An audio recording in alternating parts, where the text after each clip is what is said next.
Mi nombre es Mara de la Luz García Olive, matrícula MX 004091, licenciatura en Derecho. Curso Relaciones Colectivas de Trabajo.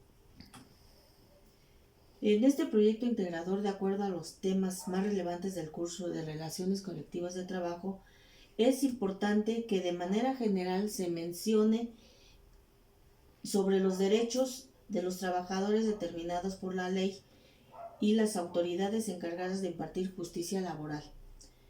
Con respecto al tema, además de algunas de las instituciones y autoridades a las que se puede recurrir y otras como que participan como el Infonavit, la FORE y el CEFORE para el retiro del trabajador,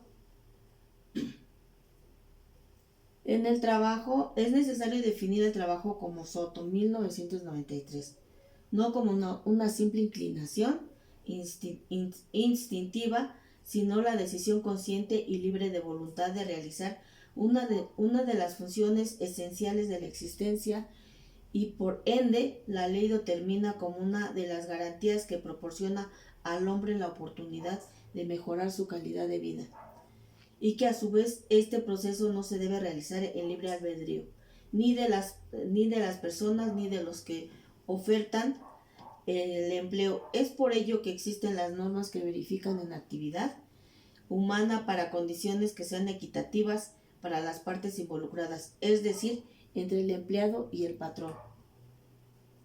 La Constitución Política de los Estados Unidos Mexicanos y la Ley Federal del Trabajo nos dice, de acuerdo al artículo de la Constitución Política de Estados Unidos Mexicanos, se establece que todas las personas tienen el derecho de elegir libremente su profesión y su trabajo, siempre y cuando no contravenga la ley, y de acuerdo al artículo 123, se especifica que toda persona tiene derecho a un trabajo digno y socialmente útil, sin que ninguno de ellos contravenga la ley. Derivado de esto, en 1931 se elaboró la Ley Federal del Trabajo, que determina todas las normas que regulan esas condiciones, de los derechos y las obligaciones que involucran a las partes, que hasta 1970 se terminó de modificar los artículos que la integraban. Entonces, el artículo 123 de la Constitución Política de los Estados Unidos Mexicanos de Trabajo y Prevención Social, se derivan los derechos individuales de trabajo, que son jornada laboral de 8 horas. La historia habla de hasta 18 horas. Salario justo. El salario debía de adecuarse de manera justa por su jornada laboral. Pago de tiempo extra, libertad de asociación y derecho de huelga, participación de las utilidades de la empresa en que laboran. Por cada 6 días de trabajo deberán de disfrutar un día de descanso. Se incluye el derecho de las mujeres trabajadoras que se encuentren en embarazo y en lactancia. Las autoridades administrativas de trabajo, precisamente para regular estas conductas y verificar que los trabajadores, o en su caso las empresas, cumplan con obligaciones, existen ciertas autoridades administrativas encargadas de vigilar el cumplimiento de la ley, es decir, la impartición de justicia laboral en caso de controversias. En ellas se encuentra la Secretaría de Trabajo y Prevención Social, Secretaría de Hacienda y Crédito Público, la Procuraduría Federal del Trabajo, la Dirección de Inspección de Trabajo, Servicio Nacional de Empleo y las comisiones de salario mínimo, como la Nacional de Trabajo en las utilidades de la empresa.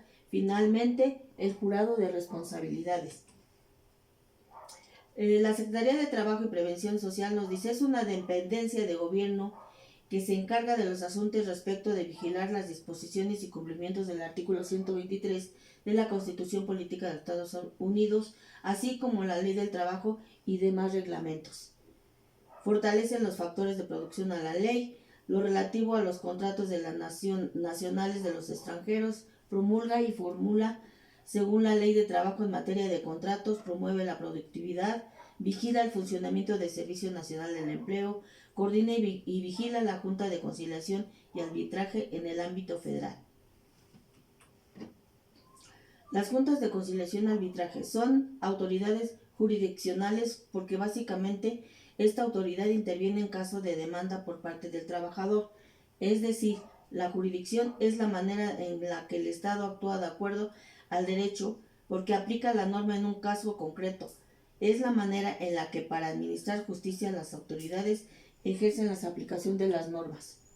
Se compone precisamente de esas dos partes. Concilia, porque cita a las partes para llegar a un acuerdo, y actúa como árbitro cuando las partes no logran la conciliación. Aquí voy a mencionar lo que es el Infonavit, la Afore y el Cifore. El Infonavit nos dice: un trabajador hace uso de sus derechos de acuerdo a los lineamientos por medio de sus aportaciones. El Infonavit utiliza esa aportación en beneficio del patrimonio del trabajador, así que cualquier trabajador puede solicitar ese crédito para comparar, reconstruir o remodelar. En la Afore y el Cifore nos menciona: son organizaciones privadas que también se encargan de las aportaciones de los trabajadores, con el objetivo de que estos ahorros se utilicen para el mismo trabajador a la hora de su retiro. La forma en la que las Cifores trabajan ese ahorro es por medio de las agrupaciones por edad, es decir, la Cifore básica es para los trabajadores de 60 años a más. La básica 2 consiste en los trabajadores de 46 a los 59. La básica 3 es de 37 a 45 y la última de los 36 años o menos. Lo cual quiere decir que la Afore administra esos ahorros, son estas partes que invierten esos ahorros en las Cifores, quienes generan o logran incrementar el monto del ahorrado. Gracias.